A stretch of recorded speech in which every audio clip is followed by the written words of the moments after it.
Bueno, buenas noches. Mi nombre es Emilio Evans y bueno, hoy vamos a hablar sobre los contratos y bueno, los diferentes tipos de contratos que hay en la legislación mercantil. Bueno, para empezar, ¿qué es un contrato? Un contrato se define como un convenio que produce o transfiere derechos y obligaciones entre diferentes partes. Pueden ser varias partes las que tengan en juego. Luego, otra cosa a tener en cuenta es que el contrato proviene o es una especie del género convenio, es decir, como decíamos, un acuerdo entre dos o más partes voluntarias para crear, transferir, modificar o extinguir obligaciones. Algo muy importante es que bueno, este concepto viene del derecho civil, pero se extiende también al derecho mercantil cuando las actividades eh, sean actividades mercantes, valga la redundancia. Ahora, vamos a hablar sobre los diferentes tipos de contratos mercantiles y tres características de estos mismos. Primero, bueno, tenemos el tipo de compra y venta, que como lo dice, ¿verdad? En este se van a intercambiar bienes o servicios y gracias a eso existe una gran circulación de bienes. En esta tenemos el vendedor y el comprador, los cuales deben cumplir con los términos pactados previamente para este intercambio. Luego, específicamente para compra y venta mercantil, el artículo 438 estipula tres puntos bien específicos. El primero es que la que realice una empresa, que la realice una, disculpen, una empresa mercantil, individual o colectiva, ya sea para la reventa en el mismo estado del artículo comprado o después de elaborados, es decir, utilizar ese artículo para elaborar otros. Luego, el número 2, esto siempre tendrá un ánimo de lucro. Ese va a ser como el punto diferenciador con una compra y venta civil, en la que a veces nada más se requiere suplir una necesidad, en este caso es con ánimo de lucro, como decíamos, para revenderlo o también para arrendarlo. Y otro punto que estipula es que serán, por ejemplo, las naves aéreas y marítimas, las de efectos de comercio, títulos de valor de cualquier naturaleza y acciones de sociedades mercantiles. Todo esto estipula, ¿verdad?, como viene a englobar lo que vendría siendo la compra y venta mercantil. Luego, bueno, hablamos también del contrato de de préstamo mercantil. Como lo dice, este es un préstamo en el que las partes transfieren una propiedad o un bien o dinero, y el otro está obligado a devolverlo en la misma especie en la que lo recibió.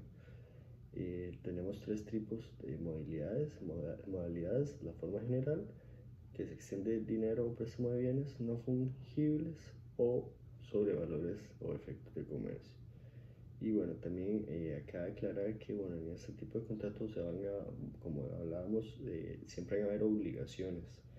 Y en este tipo de contratos también se estipulan una serie de intereses que bueno, se van a ir generando conforme lo estipulado no se acuerde, es decir, atrasos y demás. Luego también tenemos lo que sería la prenda mercantil. Según el artículo 530, esta servirá de garantía para toda clase de obligaciones con sujeción a las reglas de los artículos siguientes, excepción hecha de préstamos que hagan casas de empeño y otro tipo de tiendas, ¿verdad? Así como almacenes en general de depósito que se rigen por disposiciones especiales. Aquí está haciendo como la excepción. Y bueno, este contrato, ¿qué es lo que estipula? Básicamente estipula obligaciones que se darán en caso de que el intercambio del bien no se haya concretado completamente.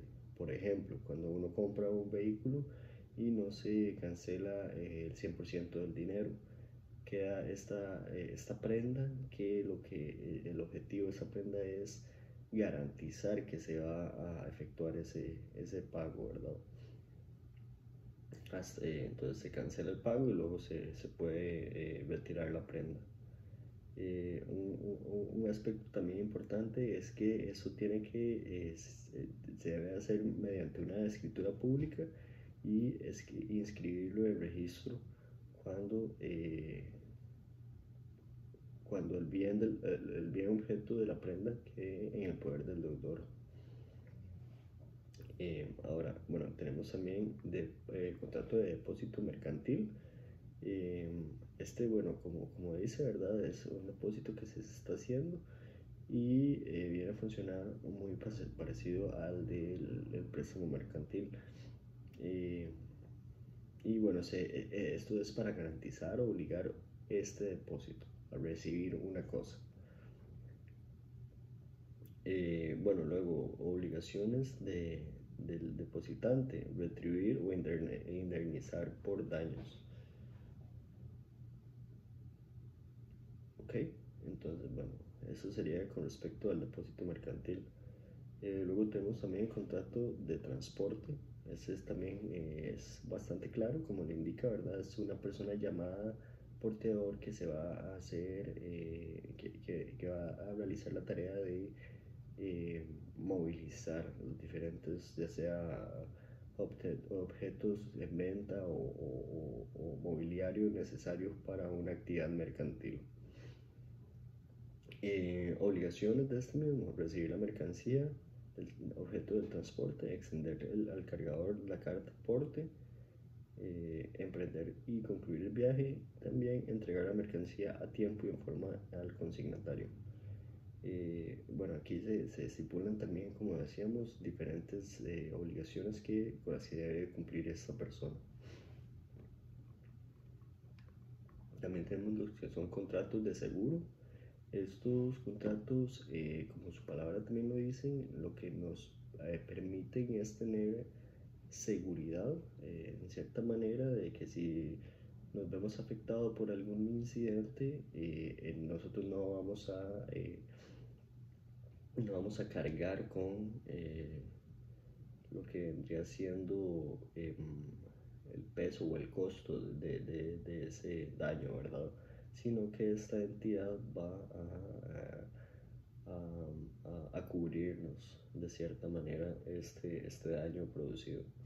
Esto se realiza más que todo para reducir los riesgos que podemos tener en la actividad mercantil. Y bueno, normalmente se trabajan a través de un documento por escrito llamado póliza, en la que se estipula todos los incidentes o los límites que va a tener este seguro. También tenemos bueno, la cesión de crédito. Esto, como lo dice la palabra, es un contrato que se realiza cuando se cede una deuda, cuando una de las partes, en este caso la persona a la cual debe el dinero, no puede seguir con esta, es decir, no puede seguir cobrando lo que sería esta deuda y la cede para que otros hagan el ejercicio de recibir este dinero o de traerlo. Según el artículo 491, la cesión de crédito debe notificarse al deudor y en tanto no se notifique el traspaso es ineficaz en cuanto a él. Es decir, tiene que existir, la información tiene que estar del lado de las dos partes. Bueno, luego también tendríamos cuenta corriente bancaria, que es un tipo de contrato que se hace por el cual el banco recibe el dinero de una persona o valores acreditables de inmediato de calidad de depósito o le otorga un crédito para girar contra él. Algo importante es que según el artículo 615, estas cuentas son inviolables y los bancos solo podrán suministrar información sobre ellas a solicitud o con autorización escrita del dueño o por una autoridad judicial competente. Esto sería con respecto a los tipos de contratos mercantes o mercantiles. Bueno, ahora vamos a hablar un poco sobre el leasing en Costa Rica y sus beneficios, también acerca del ordenamiento jurídico. Bueno, el leasing es un concepto relativamente reciente acá en el país. Según todo entendido, tiene como unos 20 años desde que se practica. Es una actividad bastante establecida en otros países, por ejemplo en Estados Unidos. Esto lo que pacta es que se va a hacer un tipo de arrendamiento, perdón, por un bien. Normalmente acá se hacen por vehículos que, bueno, se paga una mensualidad, dependiendo de lo que haya sido pactado. Se paga por X cantidad de años y después de eso se tiene la opción de compra. Y esta opción de compra se da por el monto que quedó, es decir, se toma en cuenta el monto ya pagado para este tipo de contrato. Como decíamos, es un tipo de contrato bastante reciente en el país, por lo que sí hay varios huecos legales o vacíos que se prestan para interpretación. Pero bueno, en los últimos años se ha ido trabajando para que quede estipulado la legislación o los lineamientos que tiene que llevar este tipo de contrato. También hablando de los beneficios, esta es una opción bien atractiva para diferentes figuras, ya sea físicas o personas físicas o judiciales, porque permite varios beneficios, entre ellos fiscales. Y últimamente, o desde que se generó este tipo de contrato, este tipo de contrato ha sido mayormente regulado por tributación. Ahora, hablando, para terminar, vamos a hablar del fideicomiso. Es otro tipo de contrato, por qué está utilizado y de qué se trata. Bueno, el fideicomiso normalmente, ¿cómo funciona? Usualmente existe con una persona física o jurídica que tiene un bien, que sería el fideicomitente. Se lo encarga a un intermediario fiduciario y esta a su vez le asigna a un beneficiario que sería el fideicomisario. En el caso de los proyectos inmobiliarios, este último se encarga del desarrollo de la obra. En palabras simples, bueno, es por ejemplo si alguien tiene unos bienes, un dinero que quiere dejarle a alguien, digamos que a su hijo, pero no confía en que vaya a ser el mejor uso de estos, se interviene una tercera persona que va a ser el que los administre durante el tiempo y bajo los términos del contrato. Y esta sería como la función principal del fideicomiso. ¿Por qué está utilizado actualmente? Bueno, porque genera un tipo de beneficios, como hablábamos de desarrollos inmobiliarios. Normalmente el Estado utiliza esta opción para generar infraestructura. Investigando un poco, vemos que hay diferentes bancos en el país que brindan esta opción y nos dan un par de ejemplos de las ventajas que nos están dando al darnos un fideicomiso. Nos indica, por ejemplo, el banco BST que hay menores costos de registro. Los costos disminuyen respecto a una hipoteca. A modo de ejemplo, a una hipoteca por $100,000 los gastos ascienden a 260,000 colones y los honorarios a 723,000 colones. En cuanto a un fideicomiso de garantía, que sería por la misma suma, tendría gastos de 15,000 colones más honorarios por la formalización del crédito. Eso es nada más uno de los beneficios. También cabe destacar que existen también beneficios tributarios y por eso es que se hace tan atractivo.